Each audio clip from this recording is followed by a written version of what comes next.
যেখান থেকে আমাদের ইসলামী প্রোগ্রাম দেখছেন সকলকে জানাই আন্তরিক শুভেচ্ছা ও অভিনন্দন।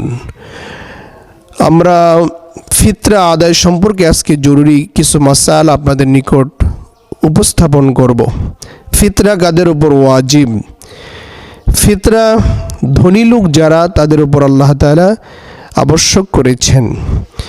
ধনী লোক কাদেরকে বলা হয়? হাদিসের ভাষ্য অনুযায়ী যে ব্যক্তি 7.5 ভরি স্বর্ণ অথবা 52.5 তোলা রূপার মালিক রয়েছেন, ওই ব্যক্তি হাদিসের পরিভাষা অনুযায়ী ধনী লোক। এখন বর্তমান 52.5 তোলা রূপার দাম 2,25,000 অথবা 2,30,000 টাকা। এই পরিমাণ টাকা যে ব্যক্তির কাছে থাকবে, ওই ব্যক্তি ফিতরা আদায় করে দিবে। ফিতরা আদায় করতে হবে। এই জন্য আমরা মাহে রমাদানের একটি মাস সিয়াম সাধনা করতে গিয়ে আমাদেরকে দিয়ে অনেক ভুল, অনেক ত্রুটি আমাদের হয়ে থাকে।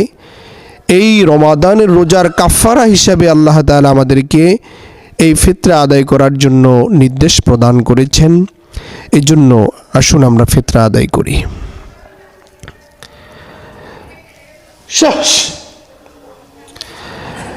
আলহামদুলিল্লাহি রাব্বিল আলামিন, আসসালাতু ওয়াসসালামু আলা সাইয়্যিদিল মুরসালিন। দর্শক শ্রোতা, সকলকে জানাই পবিত্র মাহে রমাদানের শুভেচ্ছা অভিনন্দন।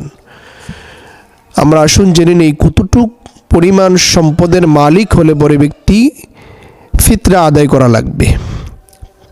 হাদিসের ভাষ্য অনুযায়ী যে ব্যক্তি ধনী, ওই ব্যক্তি ফিতরা আদায় করবেন।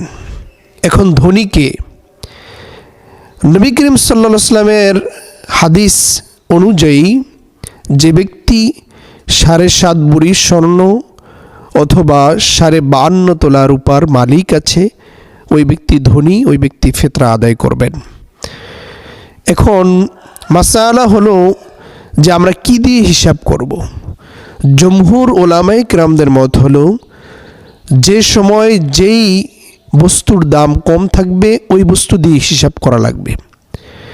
বর্তমান রূপার দাম কম, 52.5 তোলা রূপার দাম 2,25,000 অথবা 2,30,000